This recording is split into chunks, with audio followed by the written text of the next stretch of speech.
En me baladant dans les rues de Marc, j'aperçois au loin une sorte de grand bâtiment. Je suis sûre que c'est un bâtiment religieux, car je vois sur le toit une sorte de pic avec une croix, et j'entends des cloches retentir. En me rapprochant de plus en plus, je peux affirmer que c'était une simple église. Devant cette église, il y a une entrée où, de chaque côté de celle-là, se trouvent des maisons. J'avance, puis je fais le tour de l'église. Derrière celle-ci se trouve un parterre d'herbe où certainement des enfants peuvent y jouer. Devant ce bâtiment, sans aucun doute, il y a un clocher plutôt grand.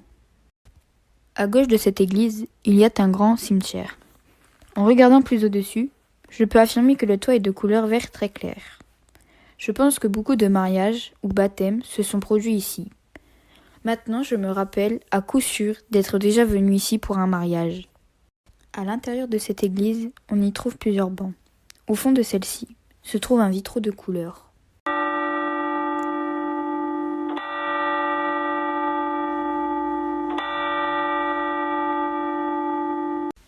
Une église inhabitée. 20 mai 2019, un soir qui me semble bizarre, mais je décide de sortir, me vider l'esprit. Il fait sombre, les nuages se distinguent du ciel. J'arrive près de cette énorme structure, tellement haute qu'on en attrape le vertige. L'église sonna alors 20 heures. Je voulus visiter ce bâtiment, malgré que la nuit tombait un peu plus chaque minute. J'aperçus des ombres, et j'eus le sentiment d'être observé. Je me demande bien ce que ça peut être. Il se peut que ce soit probablement un chat. Je l'espère. J'ai peur.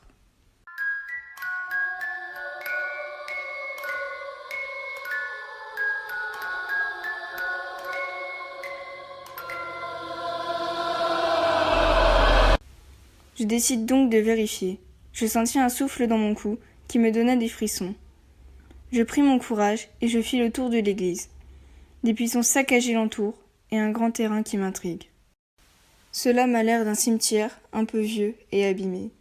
Des tombes et des croix immenses se trouvent dans ce cimetière.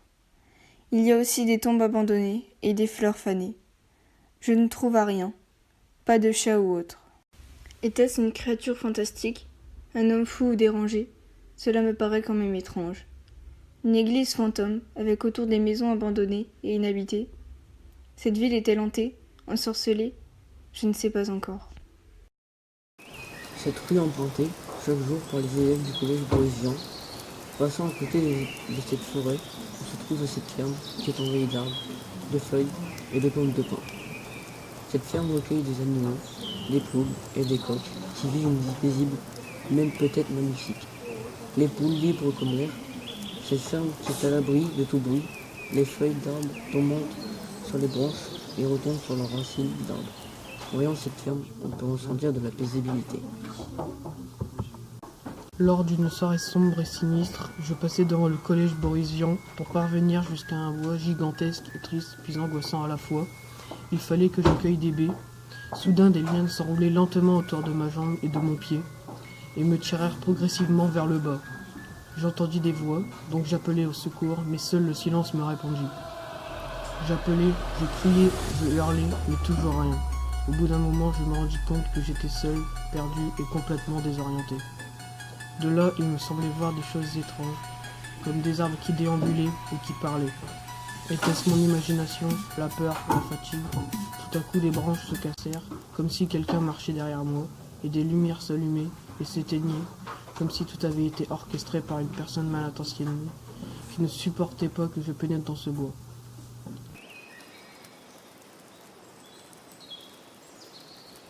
Est-ce un chemin ou une destination vers les enfers? Certaines personnes affirment avoir vu un démon ou plutôt un esprit.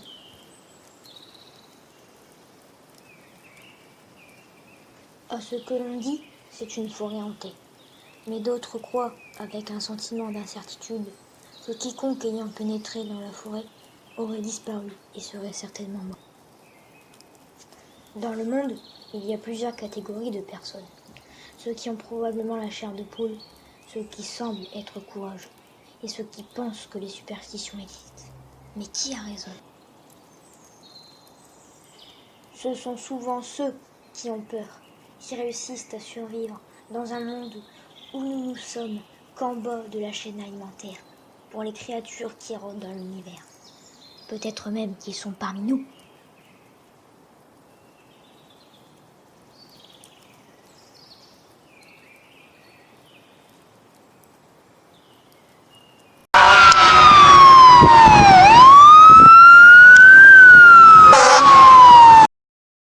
Pour entrer dans ce gigantesque bâtiment, il faut passer devant une barrière. Il suffira d'inscrire un code particulier qui permettra d'accéder à ce bâtiment. Les portes s'ouvriront quand les camions rouges passeront devant celle-ci. Ce ne sont pas des camions comme les autres. Ce sont des camions qui vous envoient d'un endroit où la mort est probable réside à un autre où on s'acharne à vous maintenir en vie. Ces camions, ce sont le trait d'union vitale entre les lieux du sinistre et les lieux médicalisés. Les camions figurent comme les anges. Toutefois, même dans ces camions, la vie d'un être humain peut se terminer, malgré tous les efforts des pompiers. Ces camions sont constitués d'outils permettant de sauver les vies. Un brancard, des pansements, des masques à oxygène. Mais certaines personnes, dans l'abus de l'alcool, ne comprennent pas que les pompiers sont là pour leur sauver la vie. Donc, ils s'agitent sur eux. Pour éviter cela, il y a des sangles sur le brancard pour permettre d'attacher ces personnes, ce genre de victimes. Ces anges protecteurs de ces camions sont de taille exceptionnelle, bien plus grands que moi ou que vous. Ils abordent des couleurs rouges, voyantes, pour qu'on puisse les apercevoir de partout. On ne peut pas se rendre compte de leur présence. Écoutez-les. Entendez-vous ces fameuses sirènes qui marquent l'attention de tout et que mon frère, à mon grand désespoir, n'arrête pas d'imiter? Quand leur mission s'achève, ces camions rentreront dans le hangar pour être nettoyés et vérifiés afin d'être prêts. Pour y parvenir, une des 8 portes s'ouvrira. Ils seront accueillis dans un endroit spacieux et en véritables héros. De toute évidence, devant ces hangars, on peut trouver une petite place qui permettra à ces merveilleux bolides de pouvoir manœuvrer. À ce rouge vif s'oppose le gris des murs. Au-dessus du toit, je peux apercevoir une antenne haute d'à peu près 2 mètres, qui permettra de recueillir les appels des centres de secours et d'obtenir les informations nécessaires pour sauver des vies. Sur le côté gauche de la caserne, nous pouvons observer des fenêtres.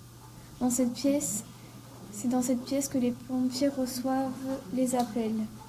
La caserne est un espace accueillant dans lequel on peut vivre. Les soldats du feu peuvent se laver, manger, dormir et même jouer. Pour ce faire, toutes les pièces nécessaires aux missions des pompiers et à leur bien-être cohabitent ensemble. La cuisine, des vestiaires, une salle commune, des douches, une salle de sport, des bureaux et un standard. Nous pouvons aussi remarquer 6 autres petits bâtiments qui sont regroupés pour former cette majestueuse caserne.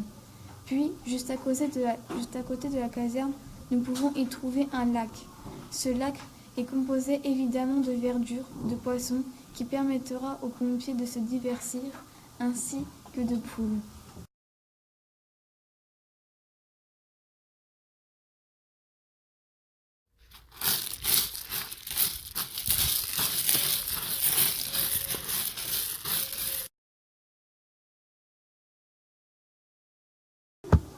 Je me rappelle précisément de la caserne des pompiers de Marc. Pourtant, c'est un endroit assez basique. C'est une caserne qui ressemble à toutes les autres casernes des pompiers.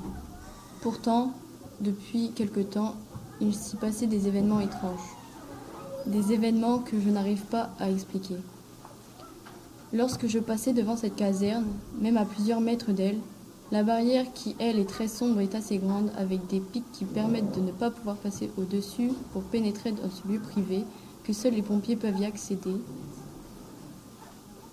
Ce qui est étrange, c'est que la barrière s'ouvrait sans même qu'une voiture ou un véhicule soit devant. Je me sens très étrange, une sensation unique se ressent et je me demande comment cela peut être possible alors que je n'ai absolument aucune explication et argument à ce propos. Je commence réellement à me poser des questions. Je deviens blanchâtre. Y a-t-il un camion qui passait devant sans que je ne le voie? Serait-ce un défaut technique? Cela restait donc pour moi un mystère.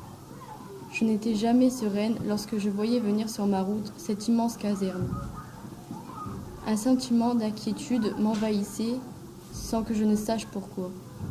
Peut-être le fait de regarder ce bâtiment avec ses couleurs grises sur les murs qui provoque un aspect lugubre. Le fait que tout est foncé sauf les véhicules de service. On dirait un lieu mort quand on voit la caserne de l'extérieur.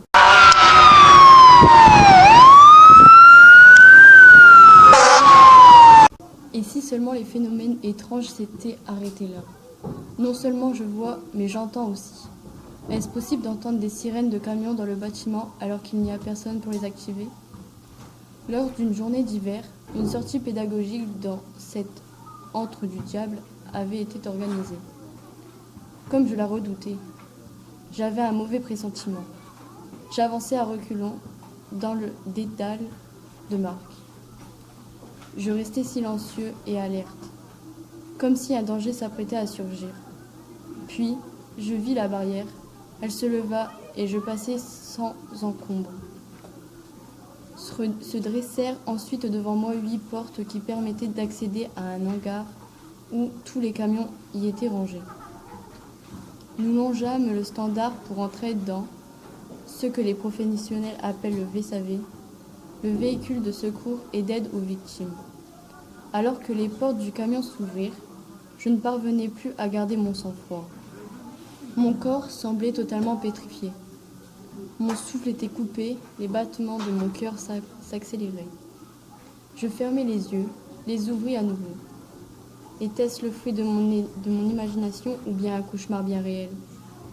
Les âmes de personnes mortes dans ce camion étaient autour de moi. Elles me regardaient, m'appelaient par mon prénom. Comment le savait-elle?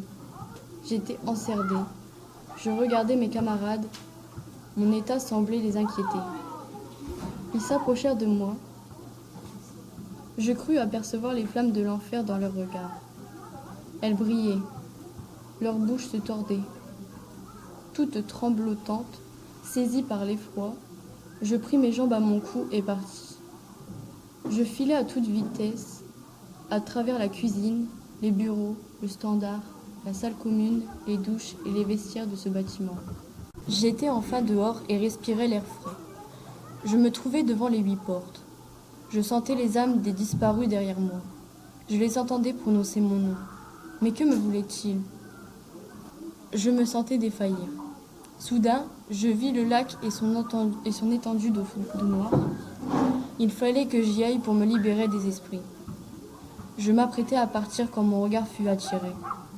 Au-dessus du toit, une antenne immense se dressait. C'était elle qui devait me permettre de recevoir les appels de personnes en danger, sauf que moi, et seulement moi, je voyais les esprits sataniques qui me disaient de monter sur cette antenne. Je voulais absolument partir, me diriger vers le lac, mais mon corps ne me répondait plus. Il obéissait à ces voix venues d'outre-tombe. Arrivé tout en haut, j'y distinguais bien les 6 petits bâtiments qui formaient cette caserne. C'est là que je lis la phrase suivante: un pied peut être un héros, mais aussi parfois une victime. Puis à ce moment-là, je me réveillais dans mon lit. Donc je me dis que c'était juste un rêve, mais non. Lorsque je sortis de mon lit, je m'aperçois que je suis en tenue de pompier. Étais-je vraiment allée à la caserne des pompiers de Marc?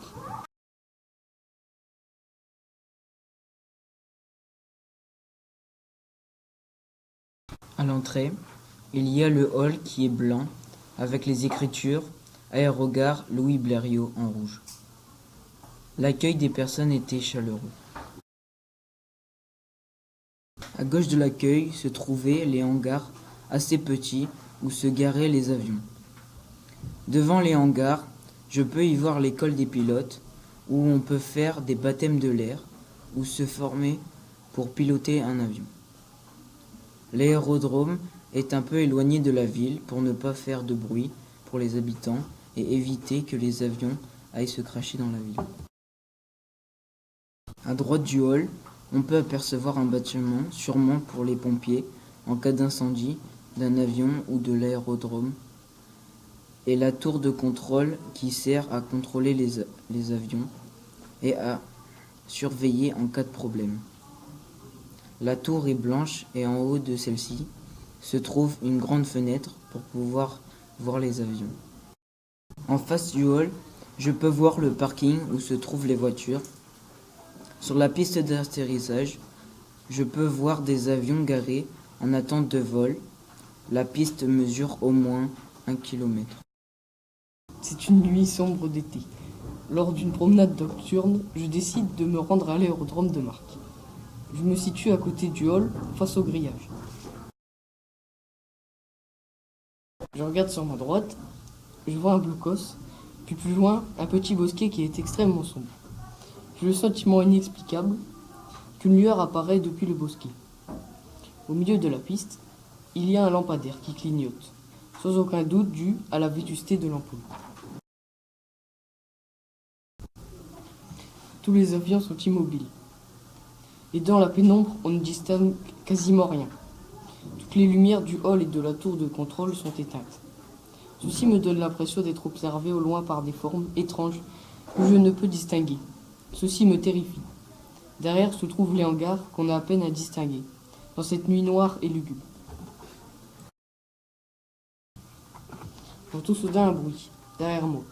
Je suis affirmatif, je panique, car ce n'est ni un objet qui tombe, ni un véhicule. Ce ne peut être qu'une silhouette. Alors je quitte précipitamment l'endroit lugubre en courant.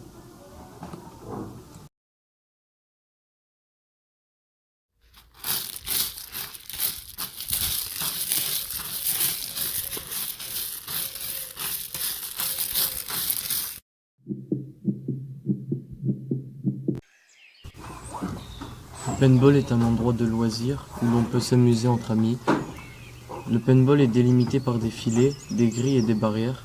Il est équipé de plusieurs modules installés dans le terrain praticable. L'endroit a été fermé pour cause de baisse du chiffre d'affaires. Il est tout à fait normal. C'est un lieu où de centaines de personnes sont venues s'amuser durant quelques années. Il est fait principalement de bois et de métal. Une longue route passe devant lui, ce qui le rend vivant.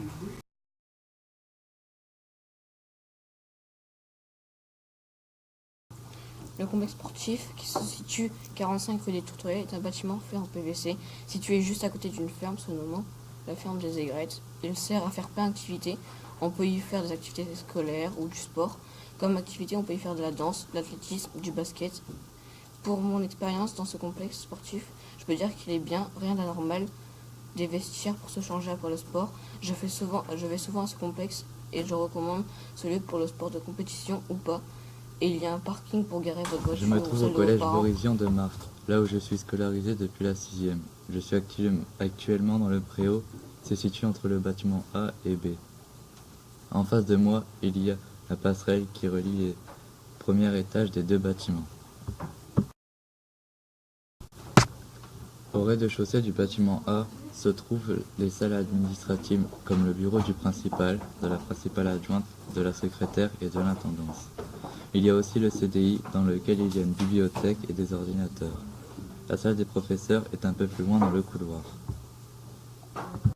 Au bout de celui-ci, il y a des escaliers que je monte pour accéder au premier étage. Ici sont placées les salles d'histoire, de géographie et de français. Après avoir monté les escaliers une nouvelle fois, je me retrouve au deuxième étage, dans lequel il y a les salles de langue, dont l'anglais, l'espagnol, l'allemand, le grec et le latin. Pour ma part, je fais allemand et latin. Au troisième étage, ce sont les salles de physique-chimie de SVT. Pour accéder au bâtiment B, je redescends au premier étage. Je traverse la passerelle jusqu'au premier étage du bâtiment B. Ici se situent les salles de technologie, de mathématiques et de musique. En descendant au rez-de-chaussée, on voit les salles d'art plastique, la salle de mathématiques et deux salles de français. On y trouve aussi la permanence et le bureau de la CPE. En entrant dans le collège, une fois arrivé, les lumières s'allumaient très lentement. Le bâtiment était immense et sombre. Tout à coup, je sursautai car les chariots se mirent à bouger de droite à gauche très lentement. En avançant un peu plus, j'entendais des bruits angoissants qui venaient des classes, et plus particulièrement des classes de maths, car j'entendais le matériel de géométrie qui claquait contre les murs. Lorsque je sortis d'une classe, j'allais dans les escaliers, puis quand je parlais, les escaliers résonnaient énormément. Je pris peur, ma gorge se nouait, je n'arrivais même plus à parler.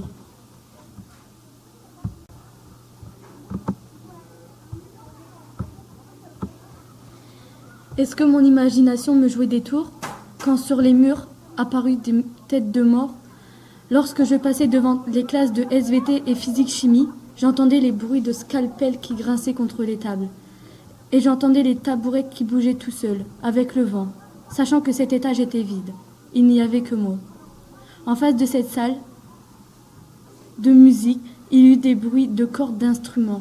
Ensuite, en descendant les escaliers, je vis le bureau de la vie scolaire, donc j'entrai, et j'entendais uniquement le bruit des téléphones qui sonnaient à répétition.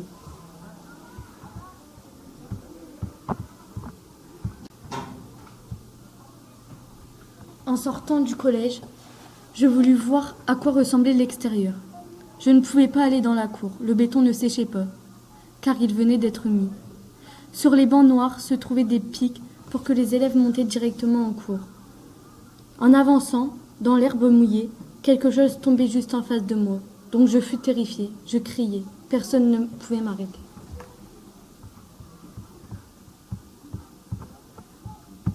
Progressivement, je me mis à m'abaisser pour voir ce que c'était, et je vis une toile d'araignée. Je transpirais, je n'en pouvais plus. Le vent soufflait plus que jamais, les paniers de basket bougeaient de droite à gauche. Soudainement, j'entendis les portes qui claquaient fort. Une frayeur se mit en moi, donc je préférais rentrer. En me posant sur une chaise, tranquillement, je levai ma tête et vis en face de moi un squelette rempli de sang.